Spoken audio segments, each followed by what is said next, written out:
আয়াপুর ইস্কনের বিখ্যাত সেই পনির বিরিয়ানি। সেই জন্য প্রথমে ঘি আর তেল গরম করে পনির ভেজে নেব, কিছুটা কাজু আমন্ডও ভেজে নেব, কিছুটা কিশমিশ ভেজে নেব এবং সিদ্ধ করে রাখা আলু ও নুন হলুদ মাখিয়ে সেটাকে ভেজে নেব।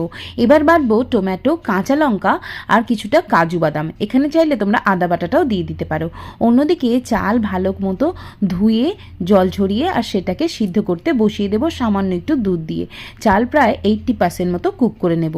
এবার কড়ার মধ্যে আবারও তেল ঘি দিয়ে বেটে রাখা মশলাটা দিয়ে কষিয়ে নিয়ে দিয়ে দেবো হলুদ গুঁড়ো, লঙ্কা গুঁড়ো, ধনে গুঁড়ো, জিরে গুঁড়ো আর কাশ্মীরি লঙ্কার গুঁড়ো, স্বাদ মতো নুন, সামান্য চিনি আর আদা বাটা। সমস্ত কিছু দিয়ে আবারও ভালো করে কষিয়ে ফেটিয়ে রাখা টক দইটাও দিয়ে পনির আর আলু দিয়ে ভালো করে কষিয়ে নেব। এবার যে পাত্রে বিরিয়ানি বসাবো সেই পাত্রে ভালো করে ঘি মালিশ করে ওই পনির আর আলু কষিয়ে রাখাটাও দিয়ে দেবো।